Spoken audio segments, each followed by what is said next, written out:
A autoestima é a estima que a gente faz da gente mesmo, né? O valor que a gente atribui a si mesmo.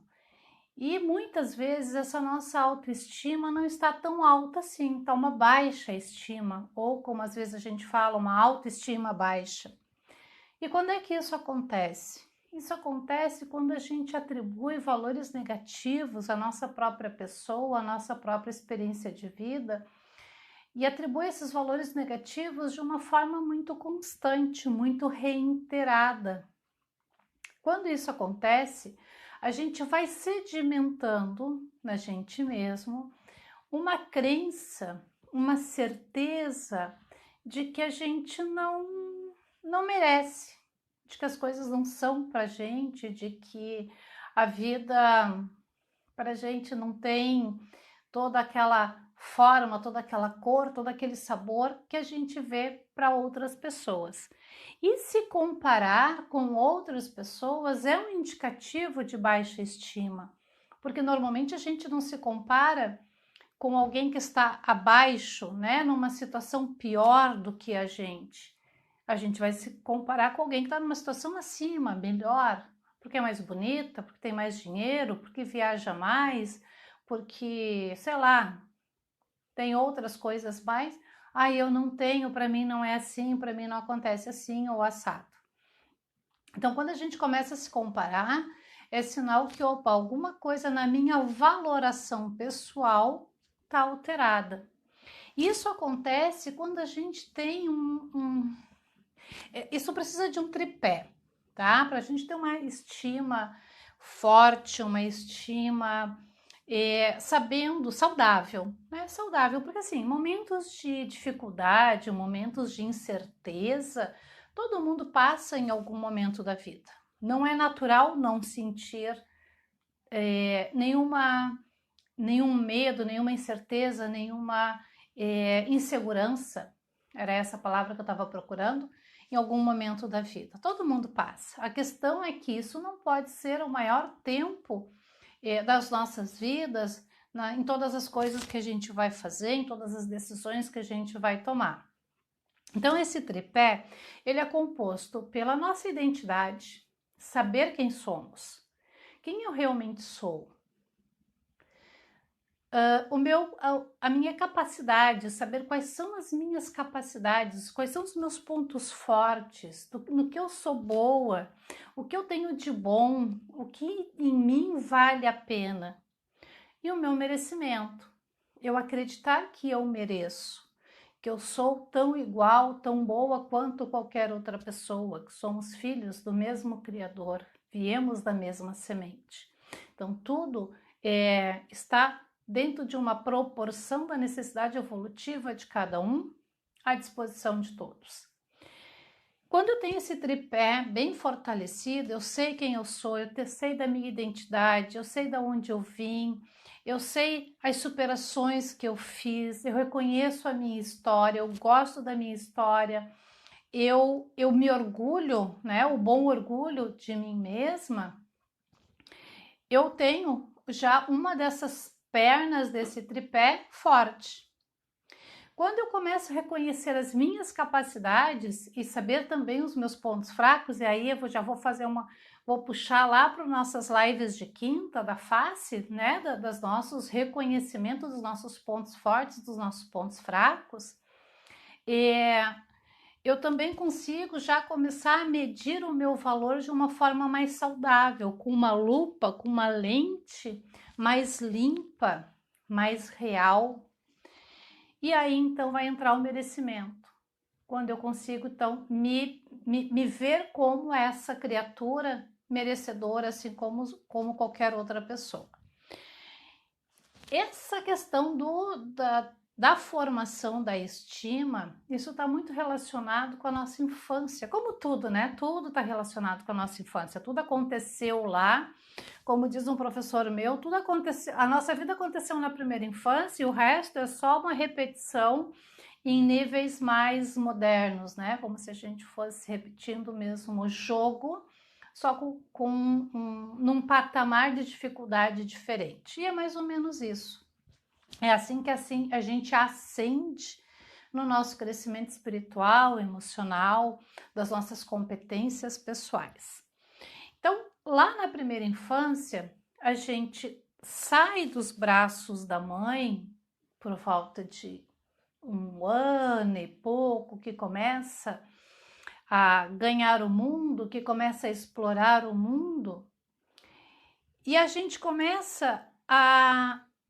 Antes disso, na verdade, desde da barriga. Isso a gente também já falou nas outras lives. Eu vou ser um pouco repetitiva aqui, mas acho que os assuntos são... eles convergem e é necessário. Desde que nós estamos na barriga da mãe, tudo que a mãe sente, ela vai produzir vai ter uma produção neuroquímica que vai passar pela corrente sanguínea dessa mãe, que vai passar por esse feto. Então vai predispor, ele já vai reconhecer no seu sistema metabólico aquela sensação daquela emoção. Aí nós nascemos, ficamos nos braços da mamãe e nós estamos ouvindo e sentindo tudo que a mãe sente. E ouvindo, começando a captar as informações do ambiente, também de forma auditiva, nosso sistema cognitivo está começando a amadurecer, a se capacitar, e a gente vai ouvindo muita coisa. Quando a criança chega por volta dos seus 2 anos de idade, ela já tem um vocabulário bastante rico, né? Ela já começa a nomear coisas, já está começando a construir frases, e ela já tem uma quantidade de vocabulário bem substancial. Quando chega por volta dos 3 anos de idade, quando essa criança, mais ou menos, quando essa criança começa a ter a noção do eu, para se nomear, né? Então não vai ser mais a Denise, o bebê, a criancinha, a filhinha, a bonitinha, ela vai ser a eu Denise. Ela começa a se nomear, aparece o eu, ela começa a se individualizar de uma forma a se reconhecer indivíduo nesse ambiente. Só que tudo que ela ouviu sobre ela até ali já formou um conceito dela sobre ela.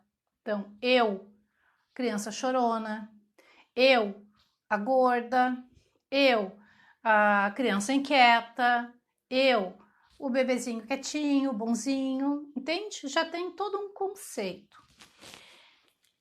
A criança cresce e vai reforçando esse conceito na vivência familiar. E dependendo de como foi essa família, de como foi esse ambiente, se foi de muitos nãos, se foi de abandono emocional, se foi de muita castração, se foi de muita permissividade, que também gera uma sensação de abandono, tipo assim, tu pode fazer tudo que tu quer, mas não me incomoda.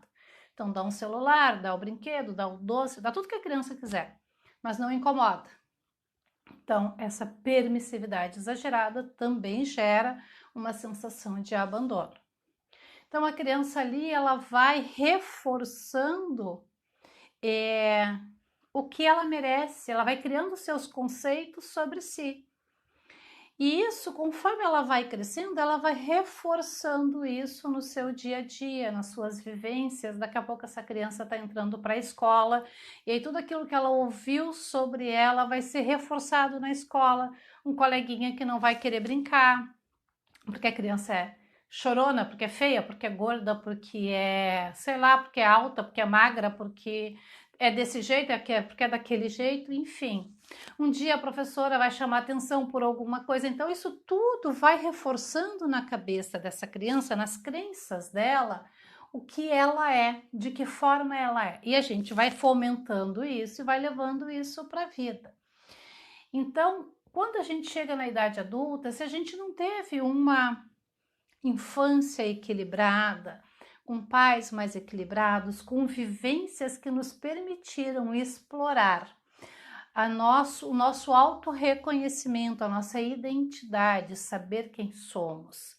Se nós não tivemos vivências que fizeram a gente explorar as nossas capacidades, darmos o nosso passo a passo, um pezinho de cada vez, cair, o pai esperar, o filho levantar para ele tentar de novo, né? A gente tentar fazer as coisas, o pai e a mãe ter a paciência de deixar a gente errar e depois ajudar a corrigir, em vez de brigar, gritar, dizer que não sabe. Agora, nessa época de pandemia, em que as crianças ficaram muito em casa e os pais tiveram que participar da questão pedagógica, de ensinar, a gente viu muitos relatos disso, né? Os pais não tendo paciência. Tem até um videozinho na internet que me chamou a atenção, um pai brigando com não sei agora se era filho ou filho, uma criança pequena, e brigando que ela não tinha entendido o texto, a interpretação de texto, e a criança olhando para ele, tá, mas tá aqui, dando a resposta, né? Mas tu não tá entendendo. Daqui a pouco, é isso aí. Daí ele já tinha gritado com a criança, sabe? Sido agressivo verbalmente, então tudo isso vai minando a autoconfiança. E essa criança vai perdendo a noção das suas capacidades, né? Então, muitas vezes ela vai se constituir aquela criança que precisa ou fazer tudo certinho para poder pensar que pode ter a chance, né, o merecimento de receber amor desses pais. Então, isso tudo, como a grande maioria das nossas situações de vida, é formatado lá na primeira infância. E a gente precisa aprender a reconhecer os sinais de autoestima, porque às vezes a gente fala em autoestima e pode vir à mente a questão do tá sempre bem arrumado com cabelo, unha, maquiado, corpo sarado, mas autoestima é isso também, mas não é só isso. E todas essas questões de aparência, quando elas são exacerbadas, e aí eu estou falando, né, da mudança, da coisa muito focada e fora de propósito, então elas representam também uma questão de baixa estima, porque aí eu preciso ir atrás de um modelo perfeito de forma tal que eu não possa aparecer porque eu não confio em quem eu sou, eu não gosto de quem eu sou, eu faço aquela avaliação negativa de quem eu sou. Então, sinais de baixa estima, dificuldade de lidar com rejeição. Todos nós temos em algum grau uma dificuldade, uma dorzinha ao lidar com alguma rejeição. Mas aquela dor, aquela coisa que não... Meu Deus, eu levo 2 anos para conseguir superar um bolo que eu levei para passear com alguém e a pessoa não apareceu, ou o término de um relacionamento, 2, 10 anos para conseguir superar isso. Então, isso é baixa estima, por quê? Porque eu fico vinculada ao outro, como se o meu valor ele fosse um agregado da outra pessoa. Então, eu só tenho valor se eu consigo agregar uma outra pessoa que eu acho que é melhor do que eu, para então me conferir algum tipo de valor. A própria questão da comparação, eu acho que eu falei lá no início, quando eu fico me comparando com as pessoas, eu estou trazendo essa minha baixa estima à tona, porque eu vou ficar com ciúmes, né? Vou ficar com inveja e vai gerar, inclusive, uma pontinha, e aí pode ser o berço de uma ansiedade, pode ser o berço de uma depressão, porque eu vou me comparando com as pessoas que têm mais, que são mais, que enfim, aquilo tudo mais que eu imagino que seria o ideal, e eu não estou à altura daquelas pessoas. Então, o que que acontece? Eu me sinto menos, eu me sinto para baixo, e aí eu posso ficar deprimida ou ansiosa, e isso pode abalar de uma forma até bem importante a minha vida, a minha saúde, o meu comprometimento em trabalho, em relacionamentos, né?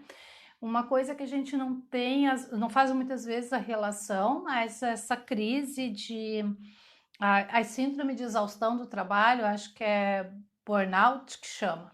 É. Ela tem a ver com a autoestima, porque às vezes eu não tenho aquela autoestima de que eu sou uma pessoa competente, de que eu sou uma pessoa agradável, de que eu sou uma pessoa essencial, não especial, mas essencial, todos nós somos, naquele trabalho, naquela comunidade, naquela situação. Então eu vou fazer mais, eu vou trabalhar, demais para poder compensar com quantidade aquilo que eu não acredito que eu agregue em qualidade. Então, isso é uma, é uma característica que pode... deixa eu dar um exemplo para o pessoal aqui. Que pode mostrar que eu estou com a minha estima um pouco abalada, um pouco doente, porque às vezes a gente não se dá conta, né? É muito comum, como eu disse, a gente pensar em autoestima e em beleza física, que é também, né? Mas não é só isso. Uma outra coisa que chama atenção e que é um sintoma de baixa estima é a dependência de pessoas. Eu só faço algo se eu tiver alguém comigo. Eu só vou a tal lugar se alguém for comigo. Eu só tento fazer tal projeto se alguém fizer comigo. Eu só faço se alguém for, entende? Então, eu sempre tenho que ter um rabicho pendurado em mim para que eu consiga fazer alguma coisa. E isso é bem importante nas relações afetivo-íntimas, porque eu fico dependente da outra pessoa. É como se eu estivesse agregando o meu valor a partir do valor do outro. Então, isso é bem importante. E a exigência, as pessoas são extremamente exigentes, são muito... chegam a ser impiedosas consigo mesmo, porque não admitem nenhum tipo de falha, nenhum tipo de erro. Essas pessoas, elas também têm um quê de baixa estima, porque elas precisam ser perfeitas, porque vai que alguém olha para essas pessoas e descobre que ela não é perfeita, né? E vai olhar para ela e vai rejeitar ela, é o medo da rejeição. Então, é importante olhar para todos esses aspectos. E tem outros, assim, pessoas que são viciadas em novelas, em séries, em videogame, em jogos de toda sorte. Isso mostra que essa pessoa está vazia de si e precisa agregar valor em algo que está lá fora. Agregar não, precisa se vincular a um valor que está lá fora para viver aquela vida da mocinha da novela, para viver aquela vida do craque de futebol, para estar no videogame, né? Superando fases, tendo a sensação de conquista. Então, isso tudo também demonstra uma situação de baixa estima. Como eu falei antes, assim, a necessidade de estar muito sarado, muito bonito, muito assim, sendo aquela pessoa super reconhecida pelo seu estilo de vida, pela sua plástica, enfim, pelas suas roupas, pelas suas joias, pelos seus calçados, aquela pessoa que precisa ser top, maravilhosa, o máximo que precisa, né? Tá sempre ali com as pessoas elogiando, com as pessoas por perto. Essas pessoas também têm baixa estima mascarada. Uma outra questão de baixa estima, aliás, de baixa estima não, de alteração da estima, é uma autoestima elevada demais. Que aí a gente vai entrar aí na seara do narcisismo, aquela pessoa que acha que se autoavalia e atribui valor muito além daquilo que ela da sua realidade. Então é a pessoa que sabe tudo, que entende de tudo, que é a melhor de tudo, que é a melhor dos outros, que sabe mais, que se intitula mais inteligente, que se intitula... Ela é mais, ninguém está à altura dela. Bom, essas pessoas geralmente não vão procurar ajuda. Quem está na baixa estima sente a sua dor, vai acabar indo procurar ajuda, o que é recomendável, né? Porque ninguém precisa viver com essa dor, a vida pode ser mais leve. Mas aquela pessoa que tem uma estima elevadíssima, essa não vai parar em consultório nenhum.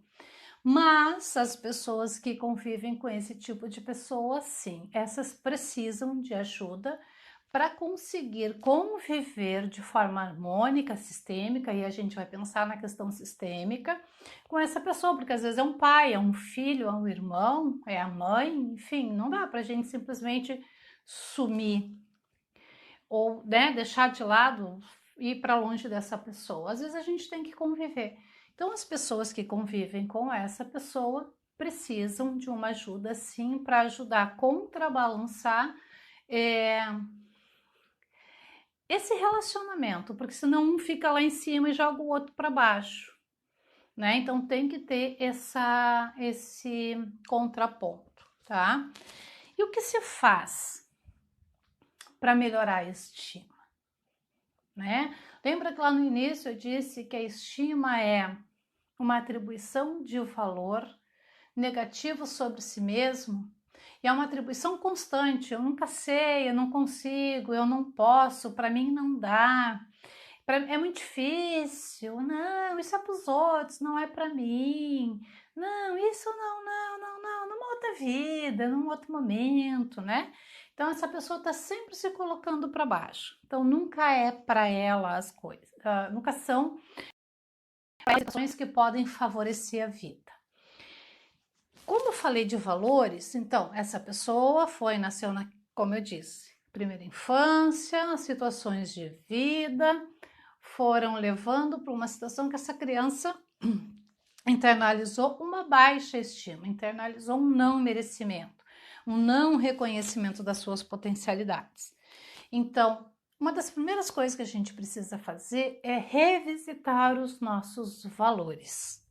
Os valores intrínsecos é desenvolver uma imagem interna que nos favoreça a reconhecer nossos pontos fortes. Aí eu volto lá para o Face Zen, para os estudos da Face, das lives de quinta. Se tem alguém aqui que não acompanha as lives de quinta, é interessante entrar e olhar os vídeos anteriores. E para a gente reconhecer o valor próprio, tá? Então tem que revisitar os valores familiares, os nossos valores, confrontar o que ainda nos serve, o que realmente são nossos valores, o que não são, o que são dos nossos pais, o que nesse momento de vida a gente está querendo, a gente está precisando, e se precisa manter esse mesmo valor familiar ou não. E aí eu sugiro as constelações familiares para fazerem, para que possam entender essa dinâmica sistêmica da família, para não ficar nos processos de fidelização pela dor. Autoaceitação, né? Entender que eu sou do jeito que sou e sou essencial nesse mundo, nesse planeta, exatamente do jeito que eu sou. Eu não sou especial, eu não sou a preferida de Deus, dos santos, de São Miguel Arcanjo, ou enfim, seja de quem for. Mas eu sou essencial do jeito que eu sou para a constituição dessa vida, desse planeta, dessa orbe. Então todos nós somos essenciais, todos nós temos para contribuir. Ninguém é melhor do que ninguém, né? Imagina se um corpo físico, imagina se a minha... imagina, tá? A unha do dedão do pé, a unha mais grossa, mais cascuda lá, ela se revoltasse porque ela não é uma... As células dessa unha se revoltassem porque elas não são uma célula do coração, que é nobre. Ai, o coração, né? Bate lá, bum, bum, bum, bum, bum, fluindo o sangue, mantendo a vida, porque ela não é uma célula cerebral. E ela se revoltasse.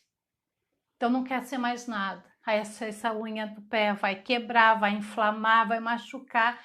E essa pessoa, por melhor que seja o seu coração, mais inteligente que seja o seu cérebro, essa pessoa vai viver em sofrimento porque ela não consegue botar o pé no chão, porque ela não consegue fazer a sua marcha, vai alterar a sua coluna, vai dar dor nas costas, ela não vai conseguir se concentrar. Então altera todo o bioma dessa pessoa por causa de uma célula, de algumas células revoltadas que não querem ser unha do pé, queriam ser células do coração. Assim assim somos todos nós dentro desse contexto planetário, desse mundo em que a gente vive. Todos nós somos essenciais, independente da carreira que estamos seguindo, do tipo de cabelo que nós temos, da cor de olho, do nosso sexo, das nossas opções sexuais, né? Da nossa condição cognitiva. Todos nós somos essenciais do jeito que somos. Se o planeta, se a vida, se o universo, se o todo, se o Criador precisasse que a gente fosse diferente, nós seríamos diferentes.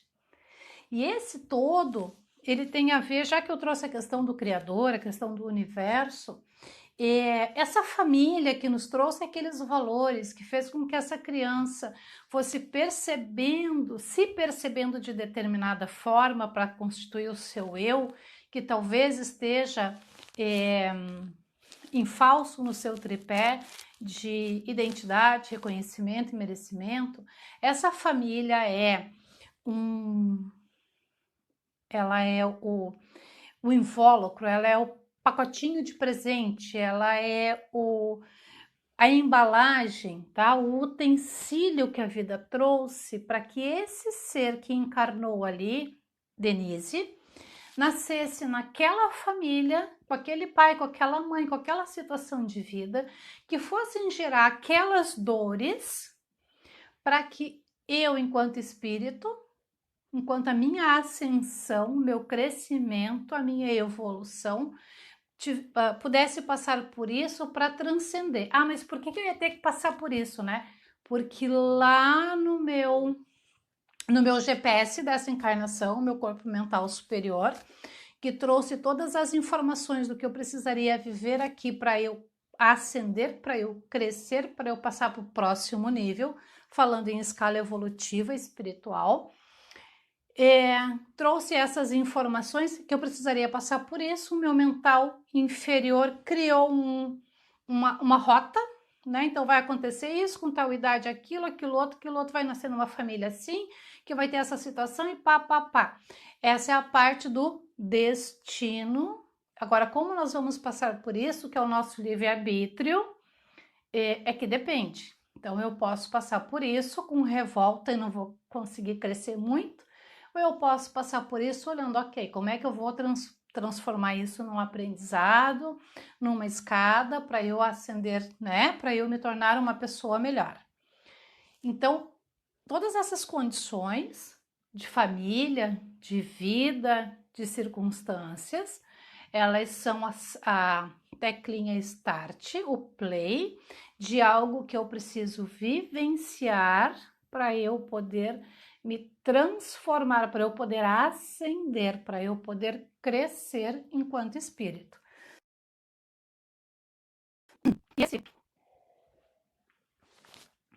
E esse aceitar é uma das ferramentas que a gente usa para tentar, para se esforçar, para passar por essa prova de autorreconhecimento, né? Aceitar quem eu sou, do jeito que eu sou e com os pontos positivos e negativos que eu tenho. Meus pontos de melhoria, eu vou olhar para eles e dizer, ok, vamos lá, vamos em busca para eu me tornar melhor do que eu fui ontem. E aí o estágio de comparação, que quando eu me comparo com o outro é algo extremamente destrutivo e vai me levar para ansiedade e depressão. Quando eu me comparo comigo mesmo, vai me levar para uma situação mais saudável. Então, hoje eu estou muito melhor do que eu estava um ano atrás, nas minhas buscas, na minha busca de crescimento, de equilíbrio, de desenvolvimento da minha inteligência emocional, da minha inteligência sistêmica, porque hoje não basta só ser inteligência emocional, tem que ser o emocional com o sistêmico, né? Que é a relação, que é a comunicação, que é a troca com o outro. E acho que eu falei tudo. Tô olhando aqui para os meus apontamentos, mas eu já falei tudo.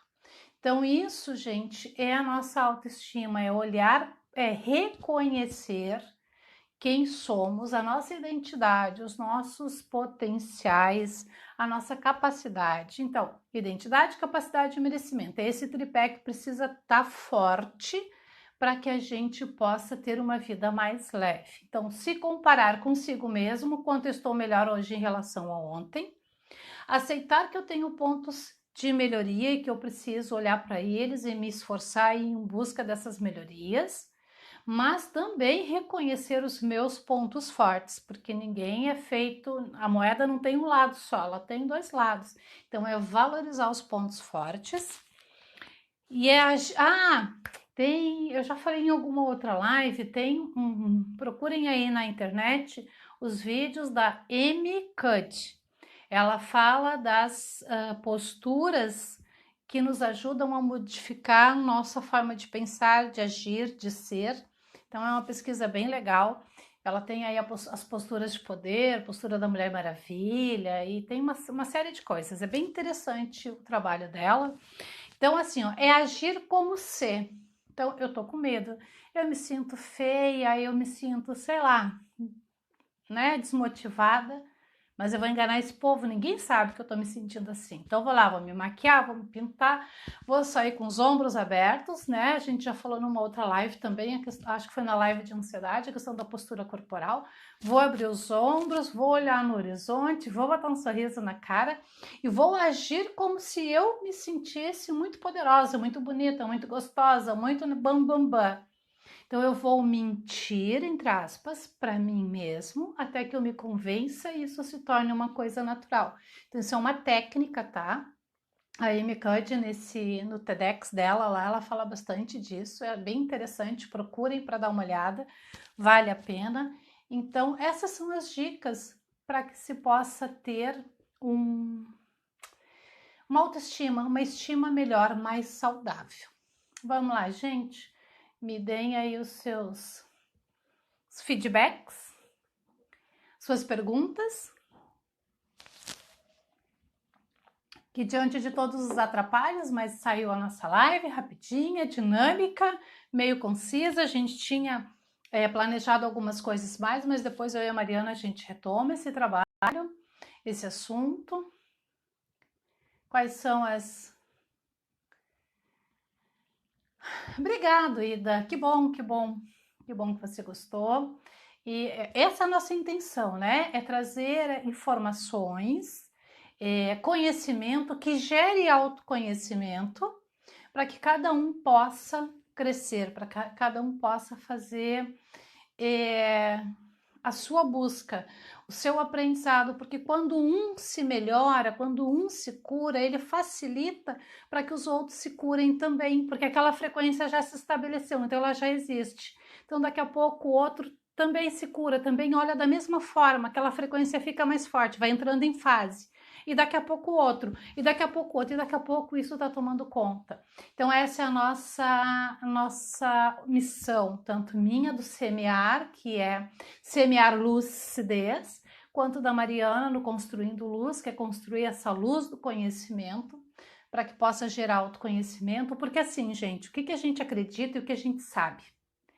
Por mais que uma Denise da vida, uma Mariana, com toda a boa vontade, traga conteúdo, a gente pode trazer conteúdo, a gente pode ajudar vocês, trazer informação, venham para terapia, tanto comigo, quanto com a Mariana, quanto com qualquer outro terapeuta que traga, que possa estimular vocês a olhar para esses pontos, né? O pessoal da terapia cognitivo-comportamental trabalha bastante com essas técnicas, e as terapias convencionais, elas não batem de frente, não batem de frente com a psicoterapia energética, que é com que eu trabalho, com a Mariana também, que a gente tem esse olhar mais da espiritualidade, junto com o todo. Ali que está falando que a gente é levado só a ser campeão, está sempre no primeiro lugar, né? Pois é, aí a gente fica na competição com o outro. E nós, infelizmente, nós não temos, ali que essa educação que faça com que a gente vá subindo o pódio, mas olhando para a gente mesmo. Ah, hoje eu cheguei, consegui isso, amanhã eu consigo aquilo, e vai se congratulando, porque isso é uma forma também, uma técnica. Isso, para a gente ir se estruturando de forma sólida, né? Na nossa personalidade, na nossa identidade, no reconhecimento de capacidade de merecimento. É ali que está dizendo que a forma como nós somos estimulados, se chegar só no primeiro lugar, faz com que a gente tenha que viver máscaras, né? Falsas personas, é verdade. Aí tá falando que se enxergou muito nas falas, mas isso é a realidade de todos nós, viu? Tá na hora de mudar com as novas gerações. Tomara que os pais de hoje consigam se resolver e se olhar de uma forma tal É que é um complexo muito grande, né, gente? Porque esses pais estão inseridos num movimento de trabalho, de ter que sustentar, de ter que fazer. Esses filhos estão, às vezes, na mão de cuidadores, às vezes em creche, ou às vezes com os pais, agora com a pandemia, nessa bela oportunidade dessa interação. Os pais, coitados, tem que trabalhar, tem que dar conta, e tem a criança que quer atenção, e daqui a pouco o pai dá tudo para essa criança, para ele poder ficar no seu trabalho, e essa criança vai se sentir abandonada igual, ou daqui a pouco o pai tá perdendo, a mãe tá perdendo a paciência, gritando com aquela criança porque tem que estar ali. Então, assim, a gente não tem contexto sociocultural para agregar, para juntar e fazer florescer isso, né? Infelizmente, acaba... vou passar para muitas mães jovens, acaba separando muito, né? Então, quanto mais resolvido um pai e uma mãe está consigo, com as suas questões de ansiedade, de depressão, de baixa estima, ou seja, isso tudo é igual, com a sua criança interna, se esse pai, se essa mãe conseguir se tornar um adulto perante si mesmo, centrado no seu amor próprio, na sua essência, e que ele consiga acolher a sua própria criança, dando para essa criança o carinho, o amor, a disciplina, ele vai conseguir olhar para o filho como filho, senão todo pai e mãe mal resolvido olha para o filho como se fosse a sua criança. E a gente faz novas vítimas. Fomos vítimas de outras vítimas, fazendo vítimas. Mas é assim a vida e a gente vai procurando se superar. Gente, foi um prazer, desculpe o atrapalho, a fala ficou meio rápida para tentar passar o máximo de informação. Eu me confundi com a live de quinta, a Mariana teve contratempo, não pôde entrar comigo, senão ela tinha me salvo desse atrapalho com o horário. Mas a gente retoma o assunto, se vocês quiserem, deixem sugestões.